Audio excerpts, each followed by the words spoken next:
All right, ladies and gentlemen, integers unit, the coordinate plane. There is going to be some previous knowledge used here and some new information as well.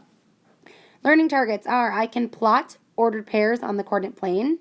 You're going to use your previous knowledge of integers here.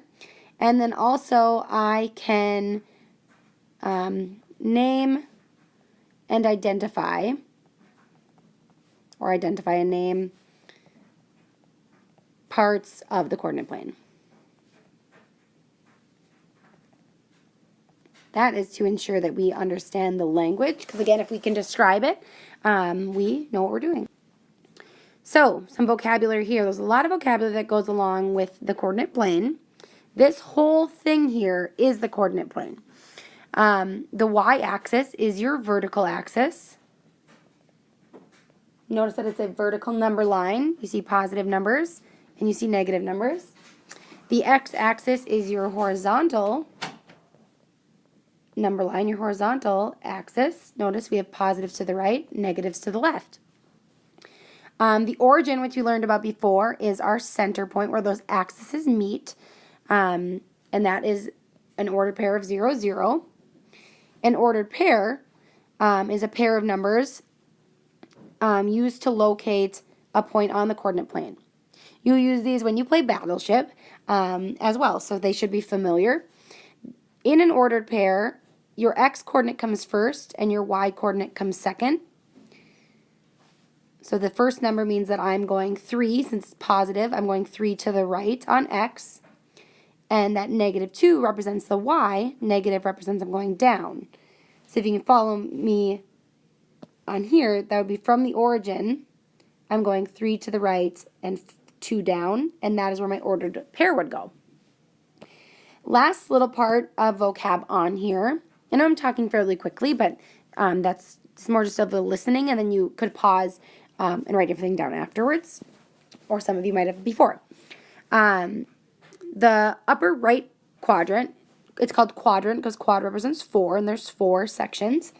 The first quadrant is quadrant 1 in the upper right, and that is going to have positive ordered pairs. The second quadrant, we're going counterclockwise here, is the upper left. So that's going to have left, that's going to be negative on x, but still going up on y. So negative, positive ordered pairs. Your quadrant 3 is the lower left. So that means we're going left, which is negative, and down, which is negative. So negative, negative ordered pairs. And quadrant 4, where our ordered pair 3, -2 that we plotted went, says that we're going to the right on x, which is a positive movement, yet we're going down, which is a negative movement on y. So that is what your ordered pairs, that's the quadrants they should fall in. So take a moment either to rewind, get everything written down, or if you were chasing me and trying to write everything down, maybe go back and just listen if you have everything written down. So we're going to be asked to name coordinates on using ordered pairs. That should be ordered. So naming them, if we're already given them, if we're given a dot or plot, we should name them using ordered pairs. So our job is to write an ordered pair that corresponds to point D, then state the quadrant that it's in. Important to read directions. So here are my steps, essentially, of what to do. You can write those down first or follow along and then write them down in a shortened version. So we always start at the origin. So I'm always going to start right here at 0, 0, and then I'm going to move on the x-axis. So what I notice is that I have to move 1, 2, 3, 4 to the left. So that means my x-coordinate would be a -4. I went 4 left. From that -4, I went up 2 on the y-axis. We're not on the y-axis, but in the y direction. So up 2 is a +2. So notice my x-coordinate is -4. My y-coordinate is 2.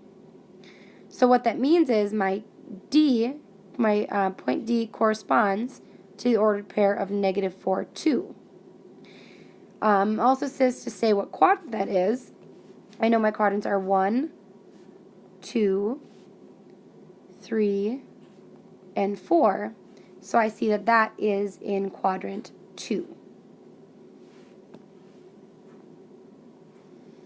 So using that same graph, we're going to take our turn now, and you are going to write the ordered pair that corresponds to each point, and then you're going to state the quadrant that it's in, or which axis, because sometimes they are on an axis. So for A, again, I'm going to start at the origin. Maybe they write that step down. I'm going to go left first. 1, 2, 3, just 3. So that means I went left, which is a -3. And from there, I'm going down 1, 2, 3, 4, 5. Down 5 would be a -5. That is in quadrant 3. Roman numeral. Let's try B then. So from B, starting at the origin, I'm going to go over to the right, it looks like. 1, 2, 3. So I went 3 to the right, which is positive. And I'm going to go down 1, 2, 3, 4. So down is a -4. And since I was positive negative, I'm in quadrant 4. Last one, C. C, it looks like I'm going to the right. 1, 2, 3, 4. And then notice I'm already at C, so I don't go anywhere, and not moving anywhere is represented by a 0 for Y. So since that is on the x-axis, it's not in a quadrant, I write that is on the x-axis. That is where it intercepts. All right, last little bit here. Now we're going to be asked to graph when given an ordered pair. So again, same thing. It's very similar, except we're going in reverse. We're going to start at the origin. So we start at the origin, and we just follow our ordered pairs. Remembering x and y is the order. X represents our right and our left movements. Our y represents our up and our down movements, positives and negatives. So since the x coordinate is 2, that means 2 to the right. Since our y coordinate is -5, that means 5 down. So from the origin, I'm going to go 2 to the right and 5 down, and I place a point there and label it K. So what I want you to do now is you try. Whoops.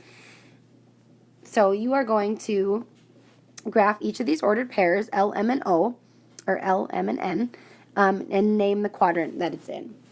So I'm going to look at -4, 2. -4 is x, so it's a left 4. 2 is positive, so it's up 2. So from the origin, I go to left 4, 1, 2, 3, 4, up 2, and I should put a point right there on the intersection of those, label it L, and I see that that is in quadrant 2. Holy, got a little messy there. All right, next one, -5, -3. Negative represents left on x and down on y. So I'm going to go to the left 5 and down 3 and put a point there for M. And I see that that is in quadrant 3.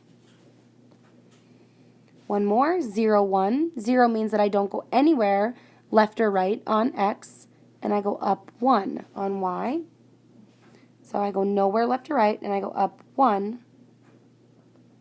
So that represents N, and that's not in a quadrant, it is on the y-axis. All right, boys and girls, so big things to remember are what directions and what type of integers represents those directions. Go back to what you need to, write down important things, and we will see you soon with questions.